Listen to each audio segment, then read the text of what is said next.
বোলপুর শান্তিনিকেতন, দেখো কত পুরনো পুরনো গাছ, 200 বছর আগেকার গাছ। আর দেখো কি সুন্দর বাউল গান হচ্ছে।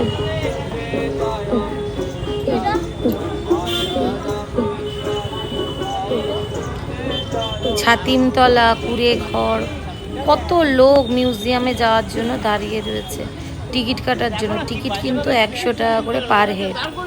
আমরাও গিয়েছিলাম। পুরনো টাইপরাইটার আর পুরনো গাড়ি যেটা চালাতেন রবীন্দ্রনাথ ঠাকুর সব রয়েছে মিউজিয়ামে। জামা কাপড়, চশমা, যা যা উনি ইউজ করেছেন রবীন্দ্রনাথ ঠাকুর তাই তাই রয়েছে। আর দেখো এই গাছটা বহু বহু, এখানকার এক একটা গাছ যেন কথা বলে।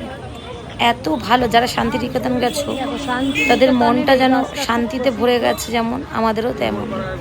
আর যারা যাওনি তাদের বলবো একবার হলেও শান্তিনিকেতনটা ঘুরে আসো, মন ভরে যাবে। আর তোমরা এই পুরনো পুরনো গাছ দেখে অবাক হয়ে যাবে। যে বট গাছগুলোর দেখো ঝুড়িগুলো যেগুলো পড়েছে ওগুলো কাণ্ডরূপে রূপান্তরিত হয়েছে।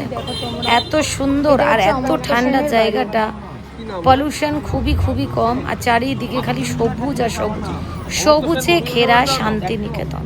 কারা কারা গিয়েছিলে ঘুরতে অবশ্যই কমেন্টস করে জানিও।